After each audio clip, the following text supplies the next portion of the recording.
You know, Jigiri has been translated into English by Jayalakshmi, retired professor of English, as our friends have already mentioned. I think it would not be out of the context to remember great writers and translators like Mulkraj Anand, Raja Rao, and Khushwant Singh. They have boldly made literal translations of the native expressions. Literal translations of the native expressions. This is what they have done. Some of the African poets also have suggested being nearer to expressions of the original, even at the risk of being artificial. Let me repeat. Being nearer to expressions of the original, even at the risk of being artificial, that is what actually I think is required in translating. And I hope Jayalakshmi has achieved that. It is very heartening to note Jayalakshmi in her translator's notes, a very healthy attitude to the methodology of her translation. Let me quote Jayalakshmi. All these, it is hoped, would add up to make this translation transparent, so that it does not read as though written originally in English, but as one that gives voice to the original in another tongue. It does not aim to cover or block the worth of the original novel, rather allows the source language to be reinforced through the medium of target language, such as English. You know that there were many, what do you say, the novels were in earlier days filled with patriotic fervor and then Dalit and feminism and so many, all these things from. And I think it is Premchand and Mulkraj Anand and Mahashweta Devi who have always dreamed about the untouchables, and they have written, they are living. You know, Mahashweta Devi has become a tribal woman. She is living with the people in the hills.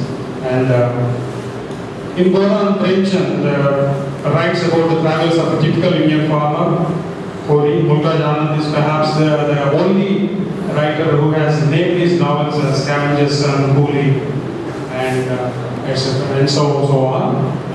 The titles themselves tell us about the themes of his novels. And after them, I think, in Telugu, recently, I have found Ashok with his Jigiri, which deals with the bear. The bear is the main role in Jigiri. But dealing with animals and their psychology is one of the rare themes which we inherit from Panchatantra. Bestial behavior and its analysis and attempts to understand it are found in allegorical takes of Vishisharma's Panchatantra. In the 20th century, we have George Bernard Shaw's Androcles and the Lion. And the cunning nature of animals can be seen in the crocodile and the monkey, and unbound sense of gratitude in Androcles and the Lion and the Mouse. And we also have the Jungle Book of Rudyard Kipling to remember a few. And with this background, I think Ashok also has written about the life of the bear. However, we don't find many instances of getting to the depths of bestial psychology as we do, probing the human psyche in profuse measure. In Friends Forever, we find a sympathetic call to understand them both in depth. We may call it therianthropic study. Ashok gave a treatment of a very unconventional theme more in man-based relationship rather than a human relationship. In Friends Forever, there are only 4 major characters, you all know by now.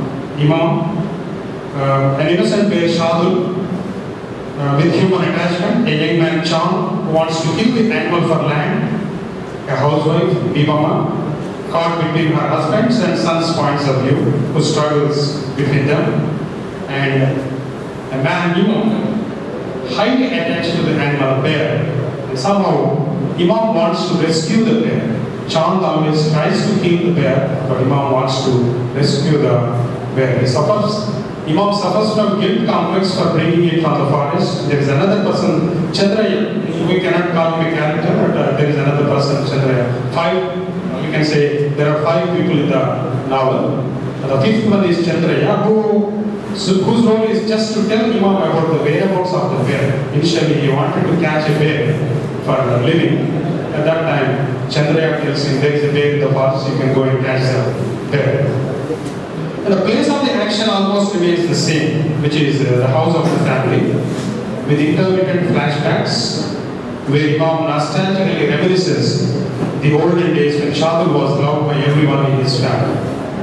Where the action takes place, where in his reminiscences, the action takes place in various locations. The novel, I felt, begins and ends like Samuel Beckett's Waiting for Godot. These 3 people keep waiting for someone to come. Nobody comes, nobody comes. And in the beginning and in the ending, both the times, the same thing happens. They do the same. The novel is allegorical. The characters are not individuals but values through which Ashok asks basic socio-political questions which are contemporary. Are all relations based on economic conditions as suggested by Karl Marx? Do we have love? Do we have affection? Or are we related only economically? That's